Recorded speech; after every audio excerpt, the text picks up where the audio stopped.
Hello and welcome to the Daily Comic and Collectible, episode 508. Now today, the collectible of the day is the Quantum Mechanics QMX Loot Crate exclusive Marvel Comics limited edition noir variant Spider-Man Webslinger Diorama.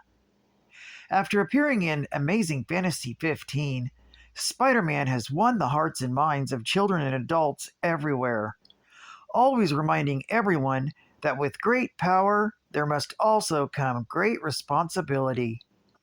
This exclusive Q-Fig of Marvel's Spider-Man is shown in an action pose, dangling from his web line while web-slinging or shooting his web outwards.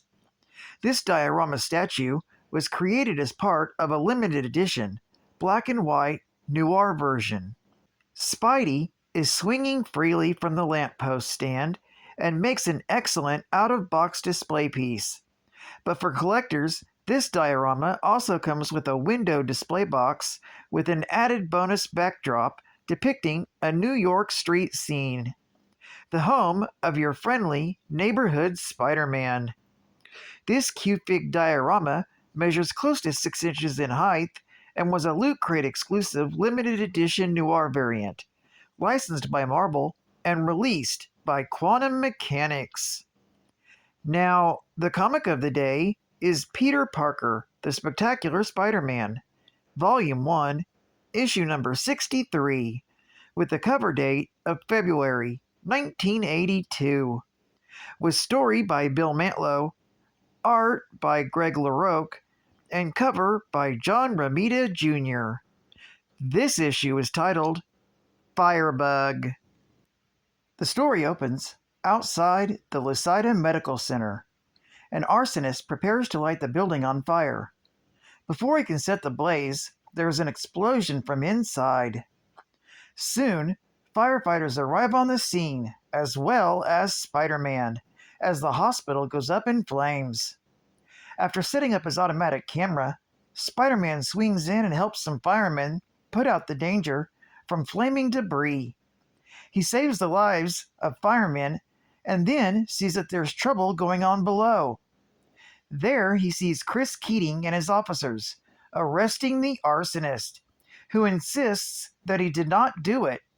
However, the locals are unhappy with being robbed out of the hospital, and a mob begins to form.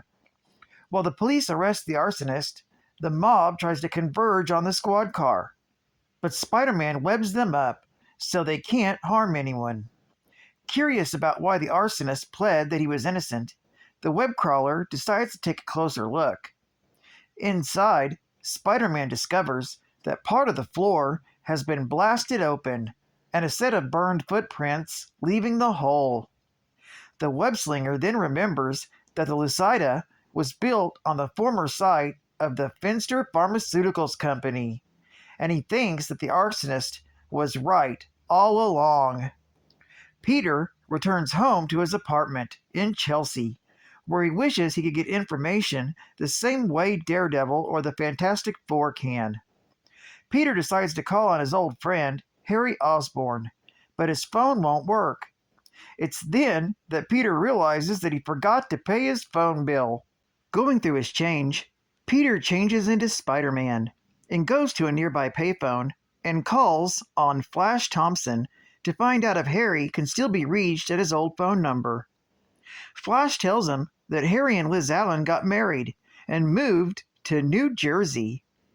After getting this information and saying hello to Shashan, Peter ends the call and web-slings out to New Jersey to pay a visit to the newlywed Osborns at their home. He's concerned that Harry and Liz might be in trouble, and that some kind of stress could trigger him to reverting back into the Green Goblin. Spider-Man knocks at the door. He notices that Harry is acting odd and sweating. Suddenly, his spider sense begins to go off and just narrowly avoids being struck by the Molten Man. This has upset Harry and Liz's plans to talk down her stepbrother into surrendering. The Molten Man is furious. His body flames out of control as he attacks Spider-Man. He accuses Liz of getting Spider-Man involved, like the last time, at the site of Finster Pharmaceuticals. He explains that after the explosion there, he was buried alive, and the chemicals stabilized his body. Ultimately, he gathered enough strength to break free. Harry is fed up and decides to start fighting back. However, by this point, the Osborn house is in flames. Spider-Man tells Harry and Liz to flee so that he can stop Raxton. The battle takes both Spider-Man and Molten Man out into the front lawn. There, Harry tries to hose his brother-in-law down. This cools Molten Man down enough for Spider-Man to fight back without burning himself. By this time, Harry and Liz's neighbors have come outside to see what's going on. Seeing the couple in danger, the neighbors also begin fighting back. Eventually, Molten Man's temper gets the better of him, and he begins to rant about destroying everyone in New Jersey. This causes the distraction Spider-Man needs to knock Raxton into the Osborns' swimming pool. The tremendous heat evaporates all the water, but it also knocks the Molten Man out and restores him to normal.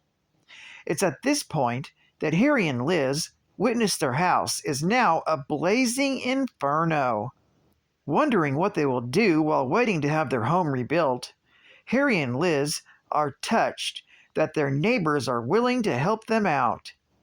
Witnessing this, Spider-Man is happy to see that Liz and Harry found their corner of paradise. As he prepares to leave, he wonders if there's a bus that can take him back to New York City. The story continues in Peter Parker, the Spectacular Spider-Man, issue number 64. Geek Fact: the Molten Man recounts his past encounter with Spider-Man that happened in Amazing Spider-Man, issue number 173, from October of 1977. Bonus Geek Fact: Spider-Man fears that all this stress will cause Harry to revert back to the Green Goblin. Harry took up the mantle of Green Goblin from Amazing Spider-Man, issues number 136 and 137, from September and October of 1974. Flashback Fact: when it comes to the Molten Man in the MCU, the character has made appearances in several forms of media, including animated series and video games. A creature based on the Molten Man appeared in the Marvel Cinematic Universe film Spider-Man: Far From Home from 2019, which was actually an illusion created by a series of drones operated by Mysterio. Advertising Ad Fact: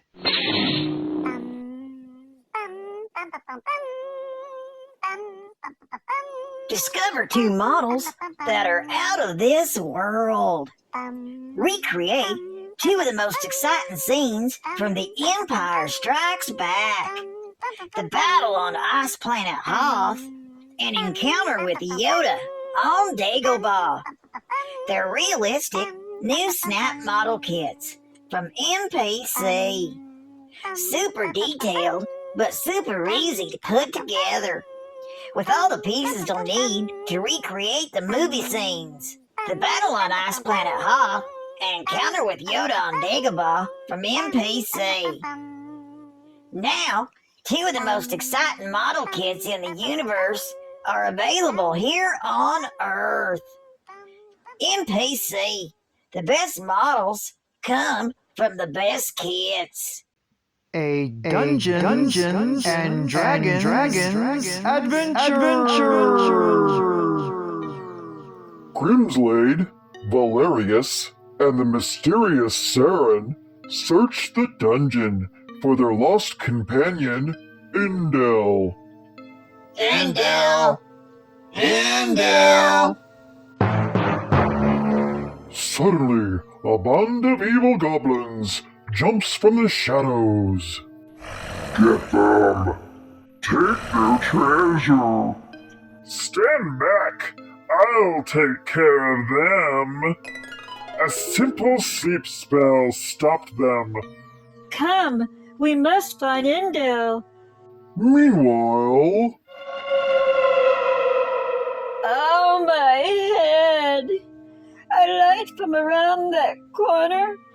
Perhaps it's a way out. Greetings, mortal worm. Oh my, I think I'm in trouble. Explore exciting worlds of fun, fantasy, and adventure with Dungeons and Dragons and advanced Dungeons and Dragons adventure games. Send your coupon today for your free catalog. And final geek fact. Mark Raxton was a scientist who could not wait to use his skills to become rich, and once served as the assistant to Dr. Spencer Smith, creator of the Spider Slayers. Raxton and Smith developed an experimental new liquid metallic alloy for the Spider Slayers from a radioactive meteor. But Raxton became impatient and greedy. He attempted to steal it and sell it for his own profit, ignoring Smith's protests that it needed more testing. In the ensuing fight with Smith, Raxton spilled the liquid alloy all over himself, his skin absorbing it and turning golden. Fearing for his life, Raxton ran for the nearest hospital, only to discover that the alloy had changed him for the better when he angrily punched an irate motorist's hood, buckling it. Realizing the great potential for his new abilities, Raxton, now calling himself the Molten Man, turned to crime to further his gains. Peter Parker was forced to nearly miss his high school graduation to stop the Molten Man's first crime spree. After Molten Man made an aborted attempt to attack Liz Allen, stopped by Spider-Man by knocking him into the swimming pool, thus extinguishing his flames, he realized his stepsister was the only member of his family who had not abandoned him. Reconciling with Raxton, Liz and her husband, Harry Osborn, gave Raxton a job as head of security at Osborn Industries. Molten Man and Spider-Man have since become friends, and Molten Man has occasionally used his powers to come to Spider-Man's aid against other supervillains. A few times, he has been a bodyguard for Peter Parker's friends and family when disasters overwhelm the city. Well, I'd like to thank you for joining me for another Daily Comic and Collectible, and I hope to see you again Monday. This is Cat Fan Comics Man, and I'll catch you on the flip. Over and out.